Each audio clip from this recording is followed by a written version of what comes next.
আমার খবর। বোলপুরের ভুবনডাঙ্গায় নজরুল পথের পাশে তৈরি হচ্ছে অভিপ্সা অ্যাপার্টমেন্ট।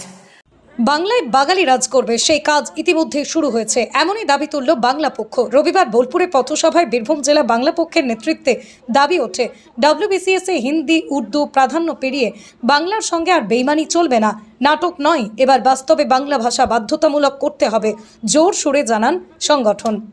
বাংলা পক্ষের সদস্য রাহুল মণ্ডল মোহাম্মদ আলী অভিযোগ করেন, বিজেপি শাসিত রাজ্যে হিন্দু মুসলিম নির্বিশেষে বাঙালিদের উপর অত্যাচার চলছে, সেই অন্যায়ের জবাব বাংলার মানুষ দেবে। তাদের বক্তব্য, যারা অবাঙালি তারা নিজেদের রাজ্যে ফিরে যাক, এই লক্ষ্যেই লড়াই শুরু হয়েছে। রাজ্য সরকারও বিষয়টা নিয়ে সচেতন হতে শুরু করেছে। বাংলা পক্ষের দাবি, বিজেপি বাঙালি বিরোধী এবং বাঙালির মেরুদণ্ড ভাঙার চেষ্টা করছে, তাই বাঙালির অধিকার রক্ষায় সর্বস্তরে আন্দোলন চালিয়ে যাওয়া হবে।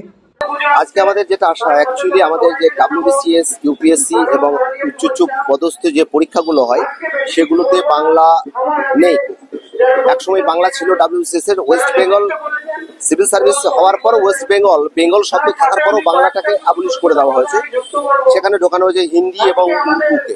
আমাদের বাঙালি ছেলে, আমরা বাংলা নিয়ে পড়াশোনা করেছি, তো যাতে আমাদের ছেলে মেয়েরা পরীক্ষায় ভালো ফল করতে পারে, তারা WBCS অফিসার হতে পারে, কমিশনিং অফিসার হতে পারে, সেই জন্য আমাদের এই ফাইটটা।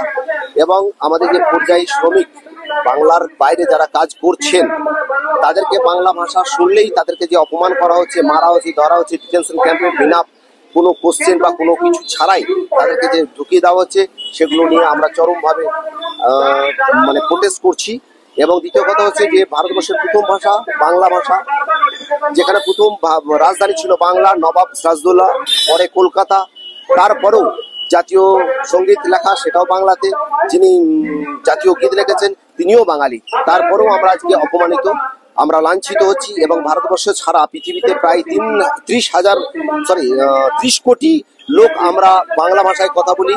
সেখানে দুটো দেশের ভাষা হচ্ছে বাংলা রাষ্ট্রীয় ভাষা, তারপরেও আমরা কেন লাঞ্ছিত হব, কেন বঞ্চিত হব? বাঙালি অন্য জায়গাতে অপসারিত হতে হবে, এইটা একটা সাময়িক ব্যাপার। বাংলা পক্ষ কি বলবো, ইন্দুরের পথে অলরেডি প্রিপারমেন্ট দিয়ে দিয়েছে।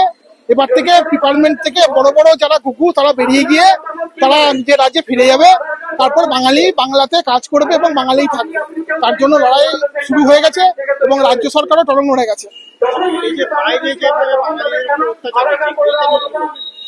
দেখুন, বাইরে যে বাঙালির উপর অত্যাচার হচ্ছে, এটার মূল কারণ হচ্ছে যে বিজেপি শাসিত রাজ্যে বিজেপি হচ্ছে তীব্র বাঙালি বিরোধী। তারা বাংলা ভাষা এবং বাঙালিদের যাতে মেরুদণ্ড ভেঙে যায় তার জন্য অত্যাচার করছে।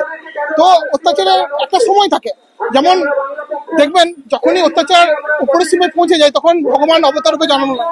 সেরকম গর্ব চট্টোপাধ্যায়ের নেতৃত্বে আমরা যখন বিহারি খেদাও বা তাদের যখন খেদাও আন্দোলন শুরু করব, তখন তারা এই রাজ্য থেকে শিক্ষা নিয়ে সব পালিয়ে যাবে আর সেই অত্যাচার করবে না।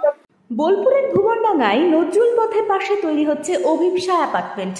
বোলপুর স্টেশন থেকে মাত্র 5 মিনিটে, বোলপুর কলেজ স্কুল স্বাস্থ্যকেন্দ্র থেকে মাত্র 4 মিনিটে, বোলপুর বাস স্ট্যান্ড এবং বিশ্বভারতী থেকে মাত্র 2 মিনিটেই পৌঁছে যাবেন অভিপ্সা অ্যাপার্টমেন্টে।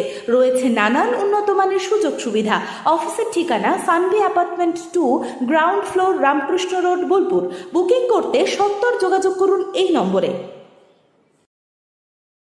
দেখতে চোখ রাখুন আমাদের ফেসবুক ও ইউটিউব চ্যানেলে।